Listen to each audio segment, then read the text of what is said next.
Halo Rek, Assalamualaikum. Ketemu lagi sama Rinda di channel Arek Surabaya nang Belgia. Di vlog kali ini aku mau bahas tentang beasiswa Vleerhaus. Beasiswa ini asli dari pemerintah Belgia, khususnya di provinsi Flanders, daerah yang berbahasa Belanda. Cuman setahu aku beasiswa ini jarang banget ada mahasiswa atau calon mahasiswa yang tahu di Indonesia, termasuk aku. Atau pengalaman pribadiku dewe itu aku nggak paham banget tentang beasiswa ini. Nah, kali ini aku bakalan ngobrol sama temanku tentang beasiswa Vleerhaus. Mungkin bisa bermanfaat buat kalian, jadi salah satu referensi kalau mau kuliah di Eropa. Stay tune di channel ini, jangan lupa klik like, subscribe, dan silakan komen.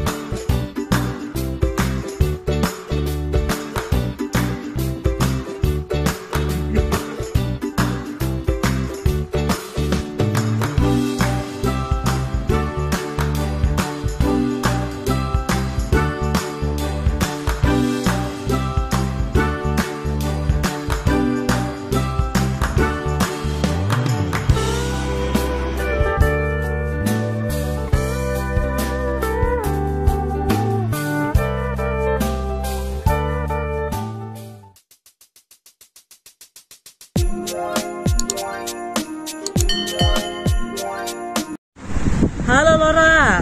Halo. Apa kabar? Gimana rasa jadi mahasiswa akhir? Kabarnya masih sehat, bisa berjalan, bernafas. Laura ini Rek ya, dia mahasiswa di teknologi pangan ya. Master in Food Technology. Ya, bahasa master Inggris ya. Bahasa Inggrisnya ngono lho Rek. Pokoknya dia studinya di teknologi pangan dan dia penerima beasiswa Vleerhaus tahun 2020, bener ya? Sebelumnya lulusan mana, Laura? Sebelumnya lulusan UGM. Aku masuk UGM tahun 2015, lulus 2019. Berarti dari mulai lulus S1 langsung nggak ada jeda, langsung S2? Oh enggak, lulus S1 aku sempat kerja dulu 1 tahun, bantu profesor, salah satu pensiunan profesor di UGM untuk ngerjain proyeknya, terus sambil cari beasiswa. Oke. Sambil cari untuk S2 keluar, karena memang aku ngeset kayak gitu sih. Aku pingin punya waktu untuk ambil S2, prepare segala macem. Jadi, dan aku juga nggak mau jeda antara S1 sama S2 terlalu lama. Jadi ya sambil bantu dosen kan waktunya untuk prepare lebih banyak daripada kalau kerja di industri. Oke. Memang beberapa orang itu kalau preparasi beasiswa tuh sampai bener-bener fokus ya, ada setahun 6 bulan. Aku punya teman juga bahkan 6 bulan tuh dia nggak kerja apa-apa, fokus kayak les IELTS atau fokus ke tes. Ternyata memang salah satu trik tipsnya itu fokus ya, dipersiapkan bener-bener. Memang harus dipersiapkan bener-bener, soalnya itu salah satu kunci sih kita punya profil yang bagus, jadi bakal dilirik sama pemberi beasiswa. Mungkin nggak cuma dilirik tukang gorengan ngarep kompleks. Tapi ya aku kerja selama 1 tahun itu sambil nyambi les IELTS waktu itu. Okay. Les IELTS sekitar 6 bulan sambil kerja. Lama yo 6 bulan tiba ya. Enggak, ternyata cuma 2-3 bulan gitu. Iya sih, rata-rata satu ini kan, satu level 1,5 bulan. Kalau aku dulu satu level itu 3 bulan. Oke. Jadi macam-macam memang programnya. Nah, balik ke Vleerhaus ini sendiri, tahu dari mana? Kok aku nggak tahu ya? Aku bener-bener setelah sampai di sini, aku tuh baru tahu ada beasiswa namanya Vleerhaus. Vleerhaus. Nyebutnya namanya salah. Ilat Jawa sama ilat Belgia ternyata nyebutnya bukan Vleerhaus, Rek. Aku juga nggak tahu sih. Gak meyakinkan sih. Vleerhaus. Ya tulisannya itu Vleerhaus sih. Ya. Tapi itu kan bahasa Belanda ya. Tapi kalau orang kemenggres kayak aku kan jadi Vleerhaus. Lek lidah Belanda bener kayaknya Vleerhaus. Karena di sini kan penyebutanku jadi Oke, kita master bahasa Belanda. Siap tinggal di sini kayaknya. Oke, tahu Flir UOS sendiri tuh pertama kali dari mana sih Laura? Kayaknya aku pertama kali tahu info tentang Flir UOS itu tahun 2018. Waktu itu aku masih tugas akhir skripsi. Masih mahasiswa ya. Terus aku masih aktif di grup. Waktu itu kita masih pakai Line, zamannya Line. Aktif di grup Line mahasiswa jurusan. Oke. Terus aku ingat banget ada ketua perhimpunan mahasiswanya itu ngirimin satu folder tentang program Master Info Teknologi di KU Leuven sama UGM. Aku buka-buka aja. Terus habis itu di bagian bawahnya tentang ada mention tentang beasiswa Flir UOS. Cuma waktu itu aku lihat programnya, ya aku nggak tertarik sama mata kuliahnya. Ya, nggak tertarik gitu nyemplung biasanya. Tapi karena emang aku kayak ngerasa ini kayak bukan majorku, maksudnya aku tentang food teknologi juga, cuma lebih ke engineeringnya gitu-gitu. Bidang fokusnya itu berbeda. Iya, terus aku nggak, jadi aku cuma keep aja file itu, siapa tahu nanti suatu saat aku butuh. Siapa tahu suatu saat hati berpaling ke sana. Iya, aku keep aja filenya. Terus aku waktu itu lagi cari-cari beasiswa sama teman-temanku. Aku inget masih ada file itu, share lah ke mereka. Ini loh ada beasiswa ini. Kalau ada mungkin ada yang tertarik, aku cuma gitu aja. Karena aku waktu itu ngincer beasiswa lain di negara lain dengan kampus yang lain. Soalnya yang terkenal kalau pengalamanku waktu nyari beasiswa di Indonesia, selain LPDP minded ya, itu mesti ini Erasmus, terus apa yang dari UK itu Chevening, terus apa lagi ya? Ini dari IDB, dari bank dunia itu ada. Cuman kalau aku sendiri banyak kendala di bidang sains itu, apalagi di dunia aku kedokteran hewan jarang ada jurusan di bidang itu. Kalau beasiswa macam Erasmus segala macam itu yang di waktu aku lebih banyak daftar renewable engineering. Iya, atau sosial gitu kan. Nah, baru kali ini setelah di sini aku tahu ada yang namanya beasiswa Flir UOS itu, dan beberapa major yang diambil teman-temanku itu sebenarnya sama dengan fokusku di waktu itu waktu masih S2. Maka dari itu aku pengen sharing biar teman-teman di Indonesia punya gambaran lagi tentang opsi lain selain LPDP, karena LPDP sekarang ini kan sudah jadi booming banget ya di Indonesia, persaingannya super ketat dan semakin merit base itu semakin seleksinya semakin super super high class lah buat di situ. Jadi semakin banyak kita kesempatan buat daftar, kesempatan kita juga untuk keterima mungkin semakin besar. Tapi daftar LPDP enggak? Atau sudah pernah ditolak-tolak beasiswa yang lain enggak? Jadi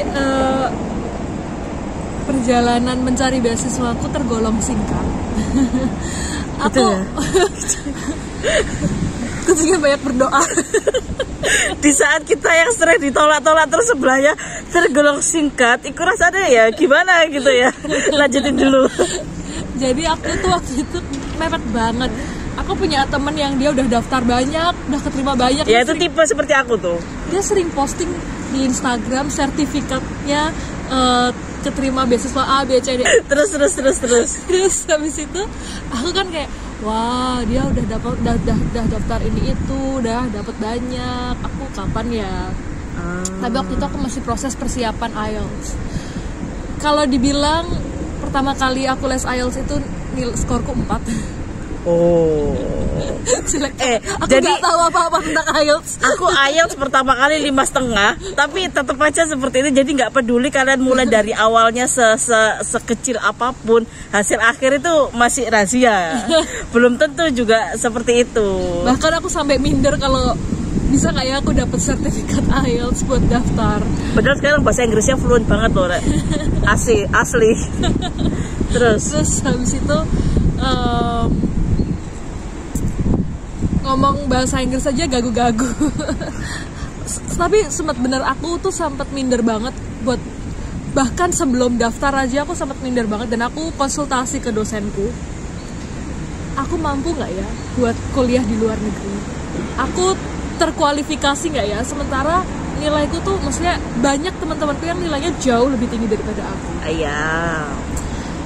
Itu salah satu tahapan awal buat daftar beasiswa, kemauan dari diri sendiri.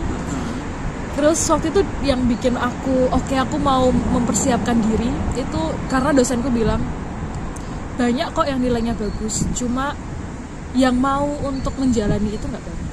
Iya.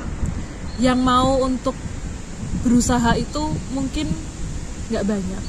Jadi jangan mendiskualifikasi dirimu sendiri sebelum mencoba.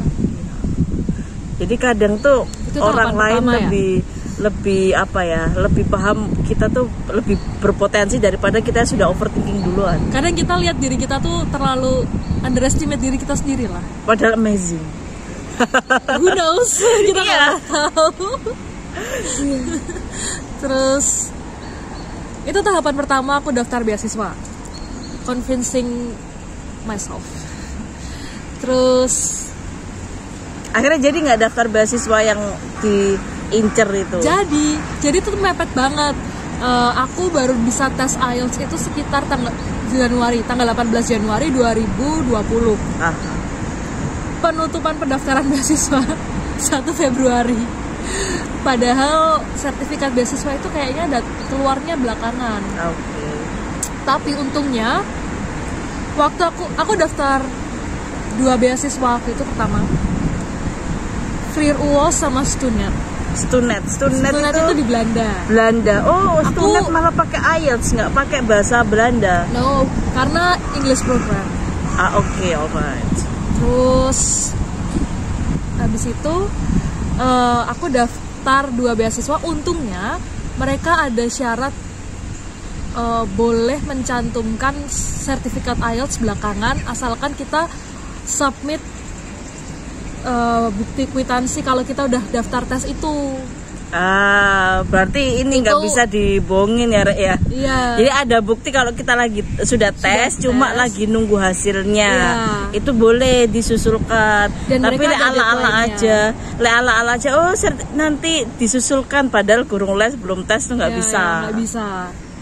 Nah, waktu itu aku udah, kalau sistemnya FLIR-UOS itu kan kita daftar program untuk negara berkembang ya, tertentu, ada listnya kok negara-negara ya. Indonesia salah satunya ya. Daftar program jurusan sekaligus daftar beasiswanya. Kalau Stunet itu kita daftar universitasnya dulu, baru daftar beasiswanya dengan melampirkan kalau kita udah dapat LOE dari universitas yang bersangkutan. Oke. Waktu itu aku daftar Wageningen, udah keterima. Oke. Aku apply Stunet. Oke. Terus habis itu Stunet itu kan dalam satu kayak grup besar Orange Program, kalau nggak salah ya. Mereka terus nawarin aku untuk daftar beasiswa OKP. Orang kaya perdata. Aku lupa kepanjangannya, maaf ya. Itu Terus habis itu daftarlah juga aku ke sana. Jadi total aku daftar 3 beasiswa.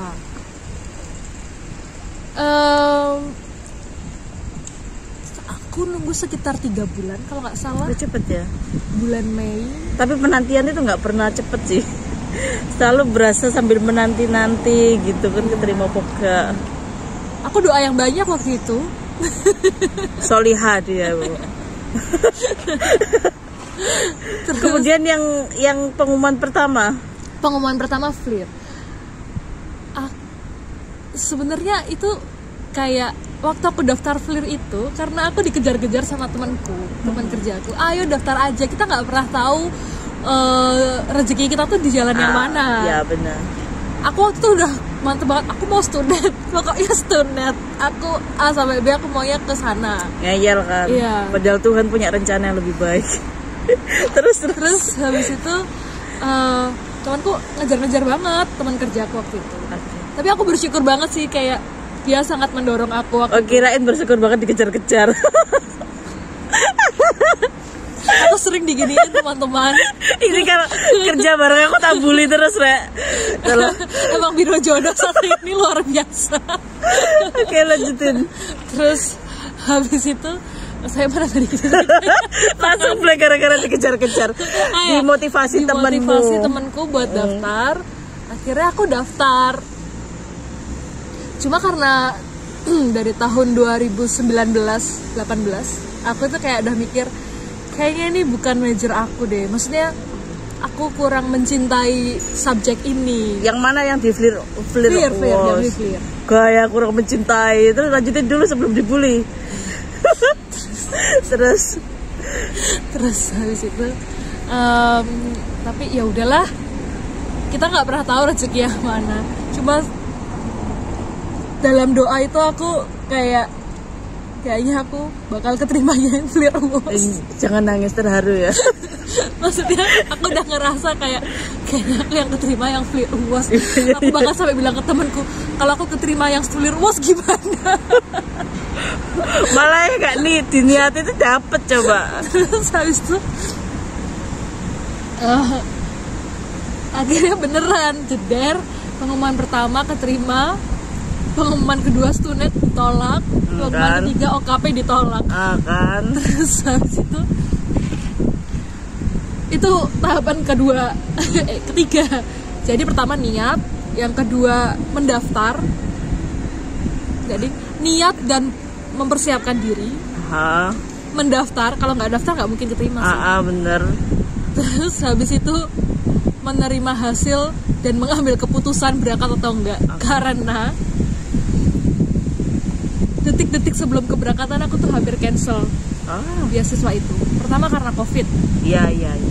Tahun berangkatnya sama kayak aku, bahkan bulan berangkatnya sebenarnya sama, cuma kita nggak tahu. Sama-sama September kan. Iya. Sama-sama kita belum September. Kenal waktu itu ya. Ketunda juga. Aku malah apply visa segala macam sudah di akhir 2019, tapi 2020 keluar langsung kena COVID, jadi lockdown kan, ditutup. Nah itu Lora baru keterima dan mulai daftar visa. Ya, aku daftar visa itu bulan Juni.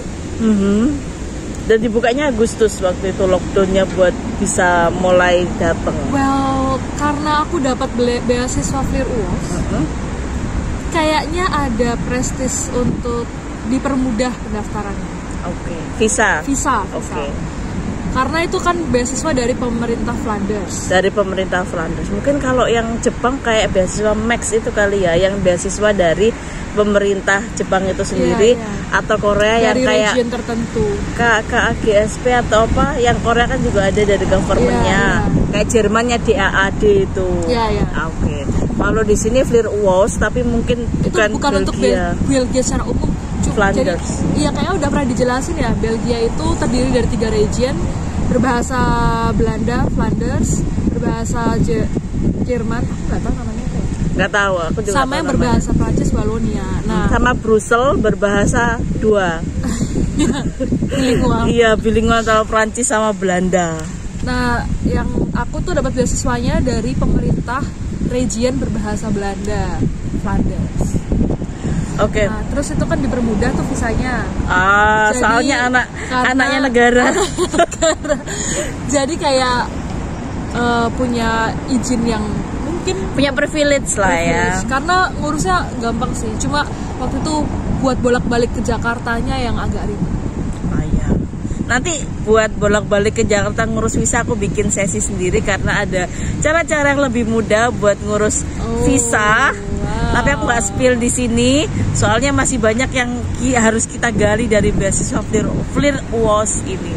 Sebelum aku salah Flir Awards lagi. Nah, sekarang aku mau nanya tentang pemberkasan. Tapi aku nggak akan kita nggak akan ngerinci tentang syarat-syaratnya. Kalian bisa lihat di websitenya langsung tentang syaratnya apa aja dan kapan bukanya, detailnya kapan. Nanti aku taruh di deskripsi untuk linknya ya. Nah, kalau untuk pemberkasannya rempong bin ribet nggak? Iya, agak lumayan karena rempong-rempongnya di bagian apa nih? Aku dulu pengalaman LPDP yang ribetnya tuh tes kesehatan, ngantri di rumah sakit, terus beberapa surat-surat segala macem yang waktu itu ya aku nggak update yang sekarang syaratnya seperti apa pemberkasannya. Yang paling rempong itu karena waktu itu ada di situasi lockdown COVID 2020. Iya. Pergerakan Jadi, dibatasi. Pergerakan dibatasi. Kalau mau ke Jakarta pun kita tuh harus ngeset. Ini kita ke Jakarta nggak mungkin bolak-balik Jakarta Jogja berkali-kali karena biayanya mahal. Aku prefer naik pesawat waktu itu karena kontak time sama orang-orang kan jauh lebih sedikit. Kalau naik kereta kan 8 jam, 7 jam.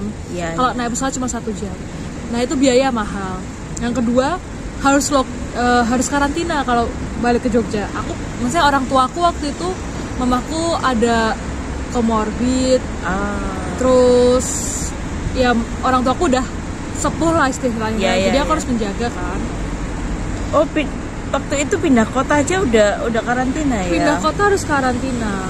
Jadi aku mikir waktunya kalau aku bolak-balik ke Jakarta ntar habis di karantina doang. Terus habis itu biayanya juga nggak murah. Jadi aku harus putar otak nih. Dan Jakarta harus ngapa-ngapain sekalian. Iya. Jadi ini ya efisien ya. Efisien. Jadi waktu itu legalisir ijazah di universitas karena aku tinggal satu kota dengan universitasku. Aku UGM di Jogja, universitasku di UGM. Jadi waktu itu legalisirnya gampang. Dan kebetulan aku kenal baik sama petugas akademik. Jadi aku ngechat, Bu, tolong ya. Terus tinggal datang, aku tinggal ngambil hasil legalisirnya. Udah ditranslate tapi kan sudah berbahasa Inggris. Sudah. Nah, ijazahku itu kebetulan UGM mengeluarkan ijazah dan transkrip dalam bahasa Inggris. Jadi aku nggak perlu punya PR untuk menerjemahkan ke penerjemah tersumpah. Itu penting banget untuk teman-teman yang universitasnya tidak mengeluarkan dokumen bahasa Inggris secara resmi. Itu perlu translate ke bahasa Inggris dengan penerjemah tersumpah. Dan terdaftar di Kemenku. Dan harus terdaftar di Kemenku. Habis legalisir dari universitas, kita legalisir ke pertama apa sih? Kemenkumham dulu ya? Iya, Kemenkumham ya, terus ke Kemenlu. Catatan ya teman-teman, yang dilegalisir itu fotokopinya bukan dokumen asli. Ya aku dulu bawa dokumen asli. Soalnya memang nggak jelas, nggak dikasih tahu di syaratnya. Yang namanya itu legalisir, dokumen asli itu udah legal, ngapain dilegalisir lagi? aku dulu gitu kok, terus dibilangin yang SKCK atau apa itu juga kayak gitu. Nah itu kan buat ngurus visa. Tapi kan yang namanya dokumen asli itu kan sudah legal. Jadi yang namanya legalisir itu untuk melegalkan dokumen yang dikopi. Ya, masuk akal. Lora, itu kan yang buat ngurus visa. Yang buat pemberkasan ini loh maksudku. Wow. Beasiswanya. Pemberkasan beasiswa nggak perlu legalisir. Iya. Nah itu ribetnya. Tapi aku dulu merasakan di beasiswa negara yang lain, beasiswa Indonesia tuh ada beberapa dokumen. Karena dokumennya yang dikirim kan hard copy kalau ke Indonesia. Iya. Jadi nggak mungkin dong kita kirim dokumen asli. Iya. Benar. Kalau ke sini kan yang dikirim soft file. Jadi kita bisa kirim scan dari ijazah dan transkrip yang asli, yang legal. A few moments later. Oke. Balik yang pemberkasan beasiswa. Jadi pemberkasan beasiswa untuk yang Fliraus ini termasuk lebih simpel ya. Iya, bisa dibilang gitu. Karena waktu itu aku tuh cuma upload transkrip nilai, bachelor certificate. Sudah berbahasa Inggris yang pasti. Iya, yang sudah berbahasa Inggris ya. Terus habis itu motivation letter ya. Itu bisa bikin sendiri, pakai reference letter. Harus bikin sendiri lah, masa motivation letter dibikinin orang. Ngegas nih. Saya termotivasi Jakarta apa? Terus waktu itu aku untuk mengindikasi daftar beasiswa FLIR UOS itu submit ini free payment.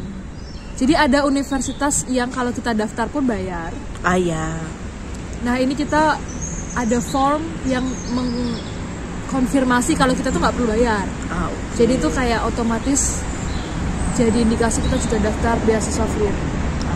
Nah ini kalau beasiswa FLIR, daftar beasiswanya dulu baru daftar universitasnya, atau keterima universitasnya dulu baru daftar beasiswanya, atau berbarengan? Kalau FLIR itu berbarengan. Oke. Jadi daftarnya itu kita daftar program jurusannya, terus habis itu sekalian daftar beasiswanya. Berarti bareng ya? Berbarengan. Oh otomatis. jadi apa nanti di apa kayak pengumuman beasiswa FLIR UOS-nya itu? Pengumumannya berbeda. Jadi yang mendapat beasiswa FLIR itu akan dapat pengumuman beberapa minggu sebelum pengumuman program.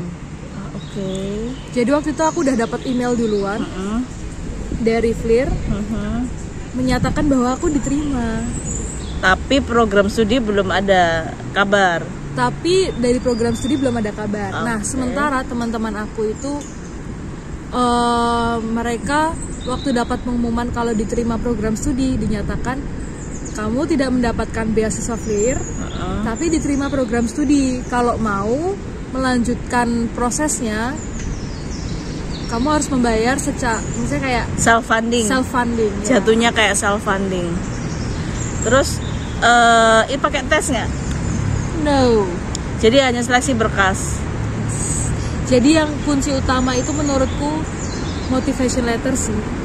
Ada reference letter yang dari orang penting atau betul. dari supervisor kita sebelumnya. Betul. Waktu itu minimal mengirimkan 2 reference letter. Okay. Dan yang mengirim harus orang yang bersangkutan. Maksudnya bukan kita. Jadi kan kita. Ada yang kita minta, terus dapat dokumen kita kirim. Kalau itu beliaunya yang harus kirim ke. Betul. Beliaunya yang harus mengirim ke FLIR UOS. Jadi harus baik-baik sama supervisor ya. Waktu itu aku minta ke 3 dosen. Yang pertama itu dosen yang memang aku udah kenal beliau secara personal. Maksudnya aku sering bantu kegiatan. Kalau ada apa-apa aku konsultasinya sama beliau. Walaupun beliau itu bukan dosen pembimbingku. Yang kedua dosen pembimbing dosen pembimbing akademik. Oke. Dosen BPA. wali. Kalau di tempatku istilah dosen wali kan beda-beda. Iya benar. Dan kebetulan beliau itu waktu aku minta adalah ketua jurusan. Jadi kayak punya power gitu. Terus yang ketiga, aku nggak sepakat dengan powernya. Aku soalnya dulu referensi sampai berbau-bau rektor juga nggak keterima, tetap nggak keterima kok. Jadi tergantung dari ini bagaimana kamu berinteraksi dengan dosenmu dan gimana dosenmu benar-benar memberi penilaian tentang dirimu. Yang penting yang ketiga dari referensinya itu harus aku kerja. Referensinya ada orang yang benar kenal kita ya. Betul. Nah selain tadi seleksi pemberkasan yang kirim dokumen, nggak ada tes lagi, nggak ada wawancara lagi, langsung pengumuman. Sesimpel itu. Luar biasa ya Rek ya.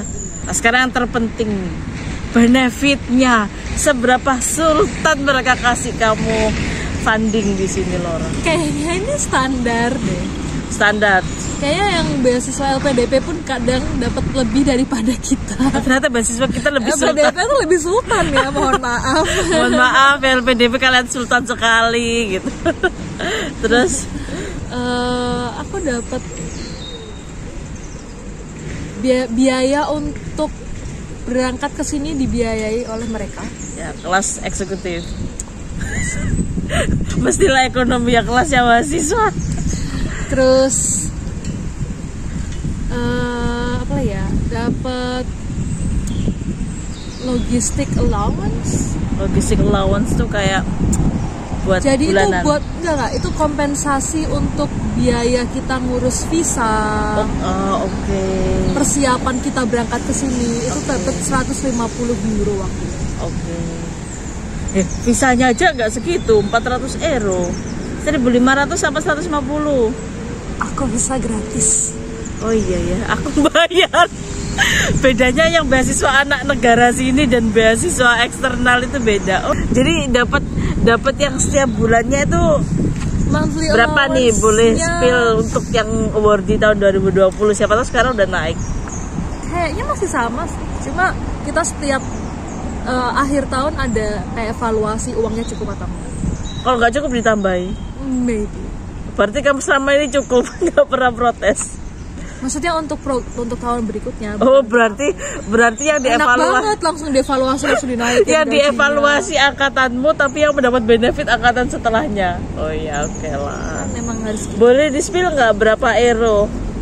Aku per bulan dapat 1.150. Oke. Itu kotor ya, maksudnya ya kita potong untuk ya housing, Ya. untuk segala macam. Konsumsi harian, buku seminar termasuk nggak? Nggak ada. Nggak ada dana buku seminar. Terus kalau mau apa namanya pulang, tiket pulang tetap di cover.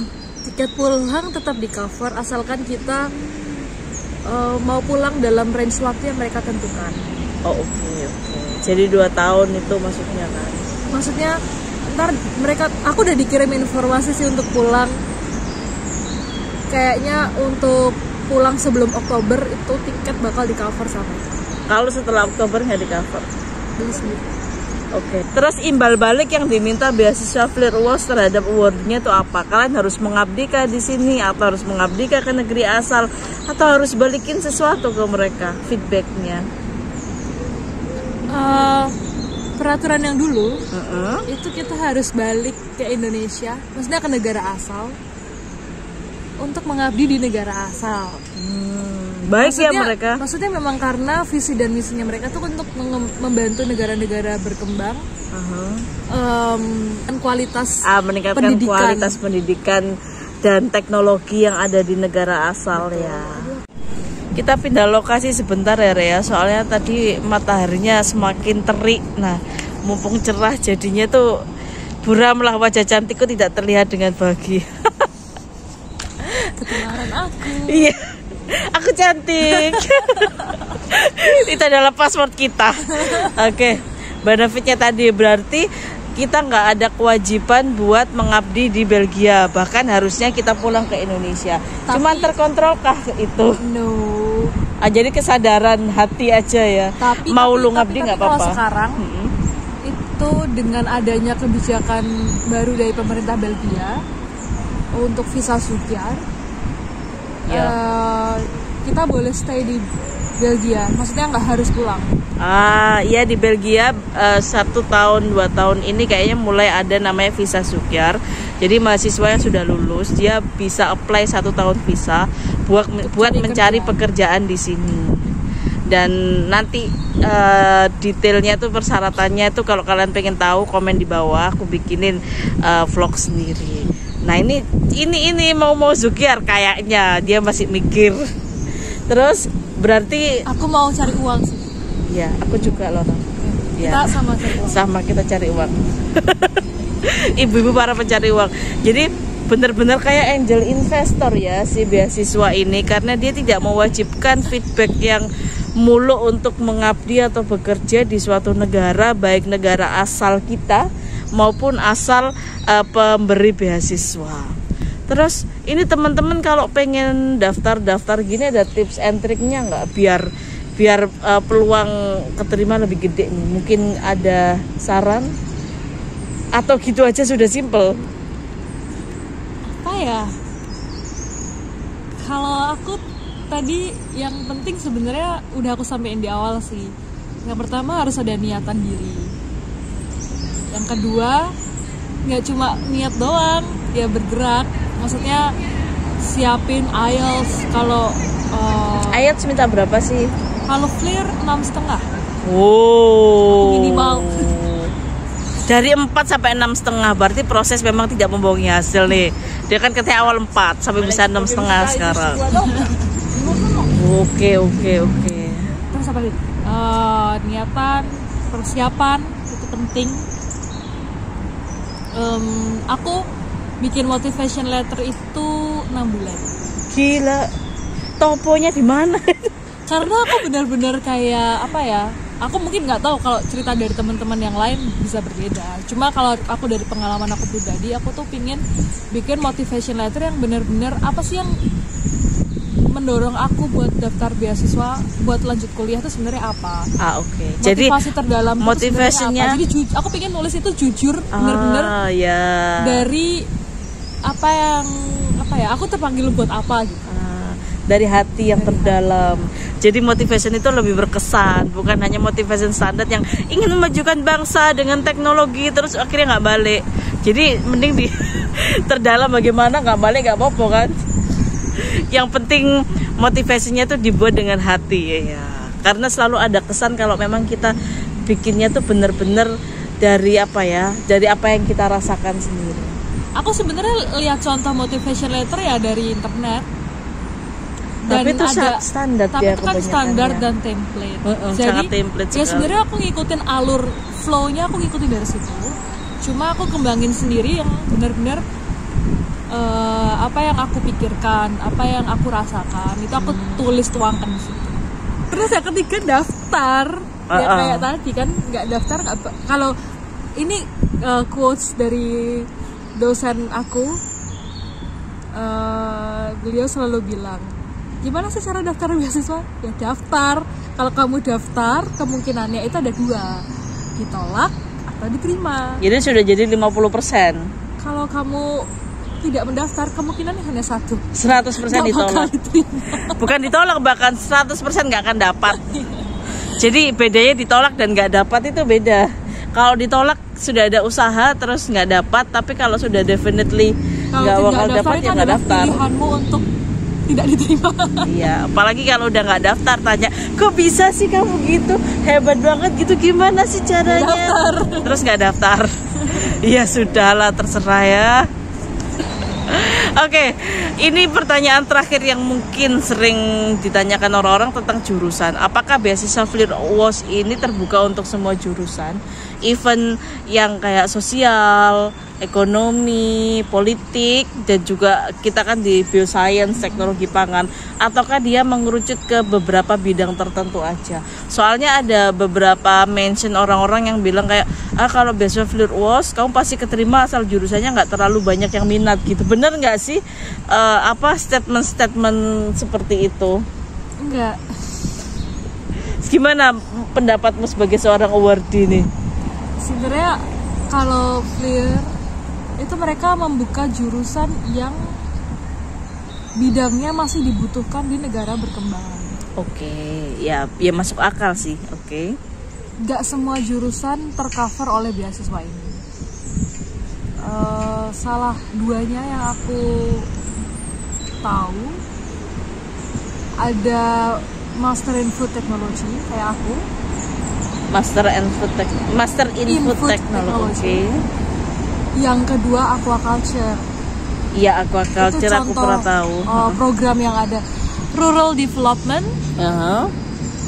aquaculture, Terus agro and environmental nematology.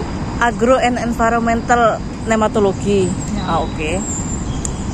Ada nih cultural anthropology and development studies.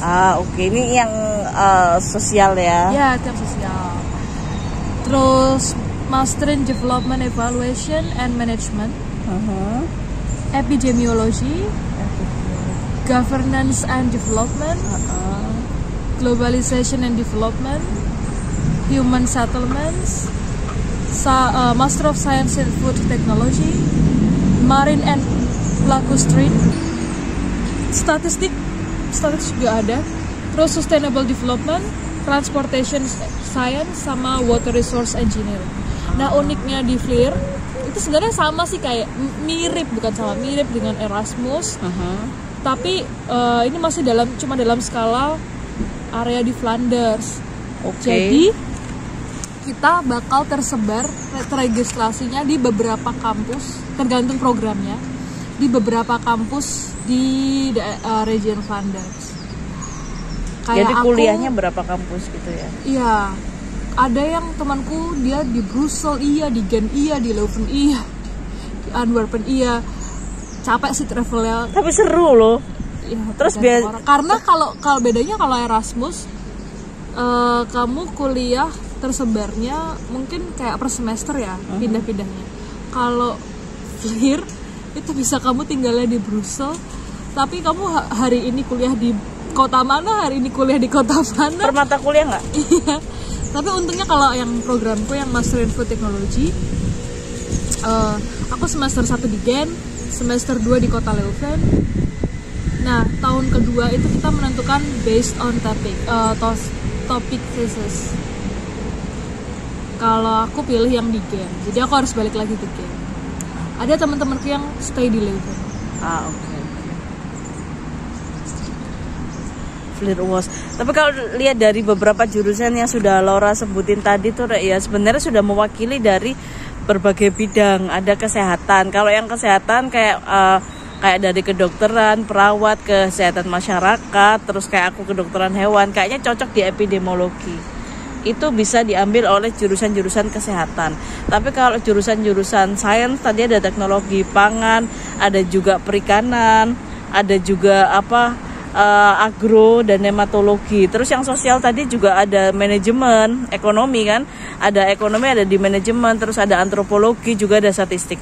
Jadi sepertinya setiap lini ini dia ada perwakilan jurusannya masing-masing. Jadi kalau kalian mau daftar, pastikan kalian update dulu di websitenya, lihat dulu yang buka di tahun itu jurusan apa aja yang dibuka. Dan pastikan sesuaikan topik penelitian kalian atau topik keminatan kalian itu sesuai dengan yang dibuka atau yang dibutuhkan oleh beasiswa tersebut. Ada lagi yang mau disampaikan buat teman-teman sebelum aku closing? Buat teman-teman yang sedang mencari beasiswa atau yang sedang melakukan studinya, apapun itu, tetap semangat, kita saling menyemangati ya. Aku juga lagi menyemangati diri sendiri. Kita doakan dia cepat selesai pekerjaan labnya udah selesai ya.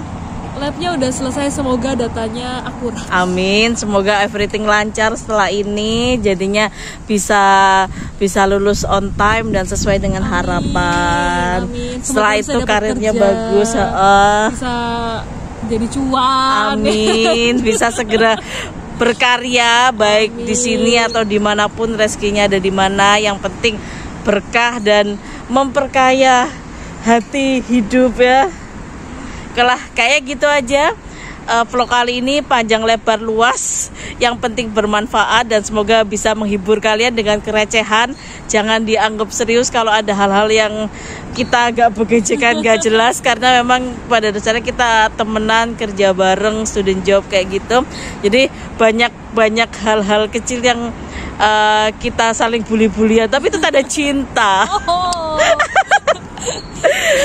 Kalau ada yang masih ada jodoh ke Mbak Rinda ya. Tapi gak ada pendapat sih sebenarnya. Iya, ini klien kita bukan ada pendapat.